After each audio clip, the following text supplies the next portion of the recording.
My family's been involved with Little City since 1962. My oldest brother, Peter, is a longtime resident of Little City. He moved here when he was 7 years old, and he's been here ever since. Was born premature, but otherwise healthy.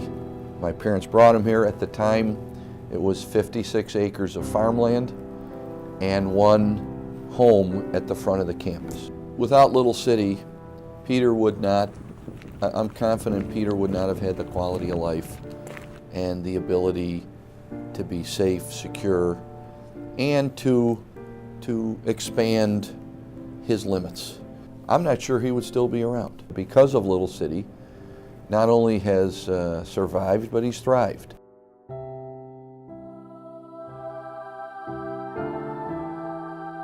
I've been at Little City for around 11 years now. Luke has been a big part of my life and of the Center for the Arts for all 11 of those years. So I feel like I know him pretty well at this point. Luke came to Little City back at the beginning of October in 1968. Luke was born with significant disabilities. He was not breathing when he was born. His brain was deprived of oxygen for such a significant period of time. Eugene Tauber was among the founding families of Little City in 1959.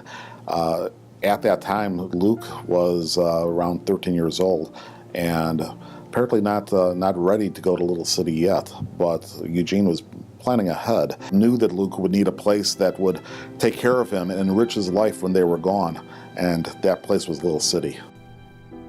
You know, my parents were getting older. They were in no position, and sadly, many families today face this dilemma of no longer being able to care for their child in the home. So that in large part led to Little City creating the concept of a children's village, creating programs that are once again focused on children. Happy to say Peter was part of that group. I will say again, my late parents always said, thank God for Little City. It's been an amazing ride, but we wouldn't have been on this ride without Little City. And they were looking beyond the point where they would no longer be there to help him.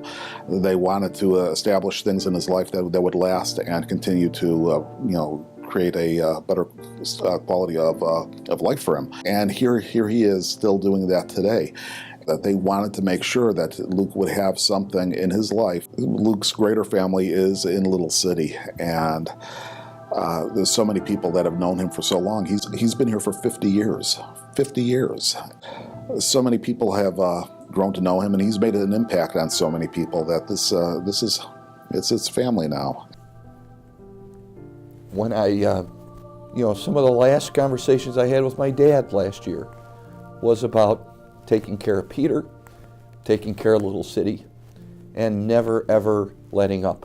If nothing else, I'd like to think we've left a legacy of an example of how to be involved, how to be caring, how to show the fact that we love Little City and Little City's a part of our family. So many families that could sit and say, once upon a time, we brought our son or daughter or brother or sister to Little City.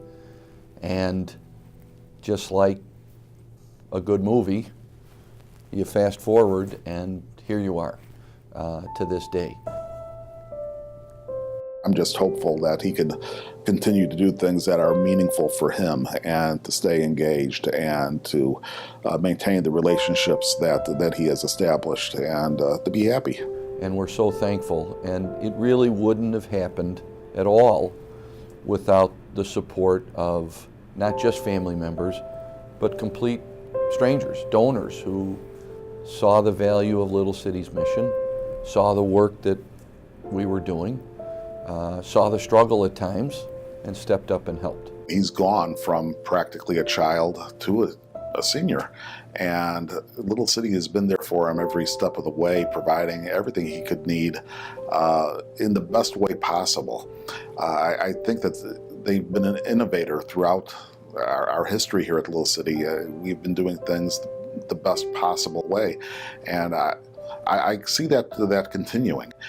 So I'm really hopeful for the children that we now have in our system that are going to be transitioning to adulthood and coming into the adult program. Our future is in these children and supporting their families, and we need to also help prepare these children to become adults, especially in a challenged economic environment.